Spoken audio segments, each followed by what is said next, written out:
In the following arrangement, the system is initially at rest. There are 3 blocks, 5 kg, 10 kg, 8 kg. 5 kg block is now released.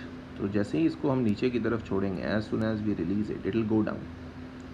B इतना भारी है, अब यही crucial है समझना. B इतना भारी है कि B अपनी जगह पे रुका रहेगा. A के नीचे जाने की वजह से ये पुली जो कि मूवेबल है, इसका सेंटर नीचे आने लगेगा और यहाँ पे ये रस्सी खिंचेगी और ये ब्लॉक सी ऊपर चढ़ेगा. तो हम मान के चल रहे हैं कि भैया बी तो अपनी जगह पे ही रहेगा, मूवमेंट जो भी होगा वो ए का होगा और सी का होगा. ए नीचे जाएगा, सी ऊपर जाएगा.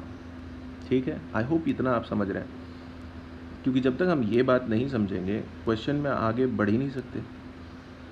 अब यहाँ तक हम अगर समझ गए तो कहानी शुरू करते हैं. कुछ सोचना नहीं है फिर. तो पहले तो टेंशन के बारे में जानकारी हासिल करनी है कि भाई यहाँ अगर मैं टेंशन को टी मान रहा हूँ तो यही रस्सी घूम के ऊपर से यहाँ आई है तो ये भी टी होगी. पर इस पुली के ऊपर देखें तो टी और टी मिला के इस रस्सी में जो कि डिफरेंट रस्सी है तो 2t हो जाएगा. तो इधर भी जो कि सी से कनेक्टेड 2t लगेगा. तो टेंशन्स का तो कुछ ऐसा रिलेशन है कि ए पे जो लग रहा है टी लग रहा है और सी पे जो लग रहा है वो 2t लग रहा है. तो इससे एक और बात क्लियर हो जाती है कि अगर सी का एक्सेलरेशन मैं ए लूँगा तो ए का एक्सेलरेशन नीचे की तरफ 2a लूँगा, नीचे की तरफ, है ना. वो चूँकि टेंशन का रिलेशन हाफ और डबल का है, एक्सेलरेशन का रिलेशन भी हाफ और डबल का होगा.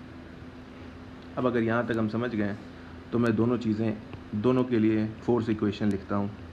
ए ब्लॉक के लिए हमने अभी डिसाइड किया कि ए नीचे जा रहा है तो नीचे क्या लगेगा, उसका अपना वेट 5 × 1050. ऊपर सिर्फ टेंशन लग रहा है, ठीक है, हम यहाँ तक समझ गए. और इसका एक्सेलरेशन मैंने लिखा है कि नीचे की तरफ 2a है तो मास इंटू एक्सेलरेशन. डन.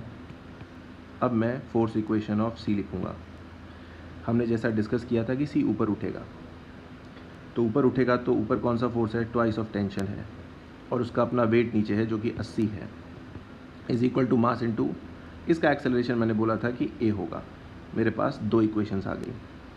अब आपको कुछ नहीं करना है, यहाँ से t की वैल्यू निकाल लीजिए. तो अगर इक्वेशन 1 से मैं t की वैल्यू निकालूंगा तो 50 - 10a आएगा और इसको मैं यहाँ पे पुट कर दूँगा.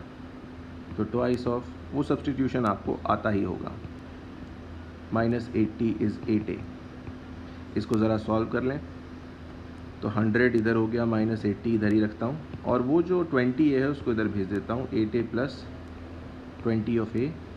तो एक्सेलरेशन जो आ रहा है 28a मुझे आ रहा है 20 के बराबर और एक्सेलरेशन आ रहा है 20/28.